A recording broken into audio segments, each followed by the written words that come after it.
All right, we've made it to the summary of this particular section. So we need to find out what in the world have we talked about. All right, we talked about EIGRP concepts, everything that EIGRP deals with, the administrative distance, the algorithm.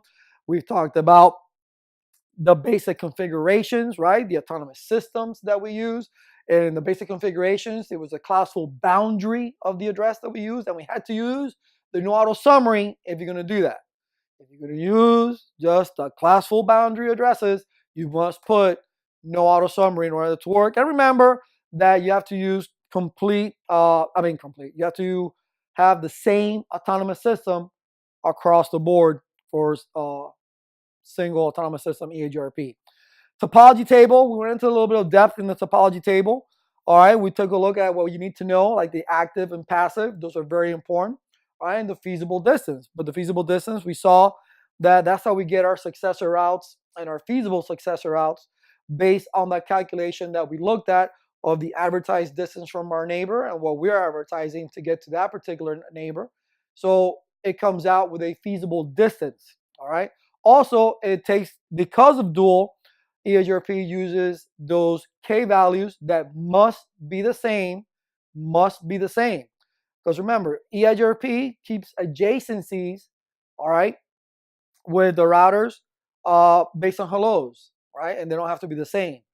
But the K values do have to be the same. So be very careful with that, because if your bandwidth or delay is different on one or the other, you may start running into different things. Remember, there's bandwidth, delay, reliability, load, and MTU is a throw up, right? Maximum transmission unit. It's not, they don't mention it as much in there. And if you will Google it or Wikipedia it, you'll see that there's a big discussion about MTU. Yes, we do use it. No, we don't use it. So it's up in the air. But those are your K values. And of course, you already said the successor and feasible routes. The neighbor table, important, tells you information about your neighbor, the interfaces, the IP addresses the whole time, right? The queue count, smooth round trip timer, queue, all that good stuff. But more importantly, the neighbor table and the dual algorithms are the one that populate your topology table, because your topology table holds all routes, all remote routes, okay? Connected and not connected. So it is important. And it also holds what?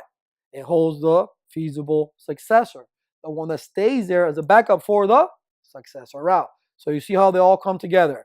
Here you see where it says careful, careful, careful, because in the older CCNA, which is, CCNA 120, they just changed it not a couple months ago. All right. It was the basic configuration for EIGRP that we used. Router, EIGRP, the number, network, classful boundary, network, classful boundary, whatever it is, and then no auto summary. That was the criteria. Now they're saying, hey, look, you can configure EIGRP using wildcard mask. That throws a flag up in there that when you do your simulation, please read carefully that they're not making a hint, or they're not hinting towards you configuring it using wildcard mask. Take a look, because if it's a simulation, more likely all your computers will be connected to routers. And if you can go inside and do a show run, take a look at the configurations they already have there for EIGRP and see what they have. So just mimic it, all right? If they have wildcard mask, use wildcard mask. If they do not, then don't. Use the basic configuration, all right? And also, we learned how to tweak our bandwidth. Going inside the interface, right? Changing the bandwidth, manipulating the where we want it to go. And I say you can also use the maximum paths also if you wanted to. And finally, we did load balancing using variance by using a multiplier, because it's basically just going inside the routing protocol. You saw it, and putting the command variance and then a number. The number could be 1 through 128, because you got to look at your metrics to see what metrics you want included. We wanted those two serial interfaces included, so we'll use a variance of 2, and it included that in there. And now we have things going across both interfaces. But that's it. That's your EIGRP.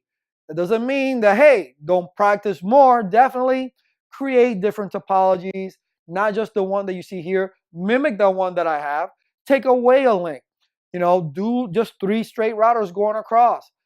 Make different types of topologies so you can see how EIGRP actually works and plays and goes crazy. Change the bandwidths All these different things you can do so you can understand. The more you play around, the more curious you are, you'll get better understanding of everything. Books are not going to teach you everything. It's experience. And how do you get experience? By, if you don't have the equipment, all you have is the simulators, that's fine. They mimic what they're supposed to mimic. All right, so go ahead in there and play, practice, practice, practice to your heart content. I'll see you guys in the next.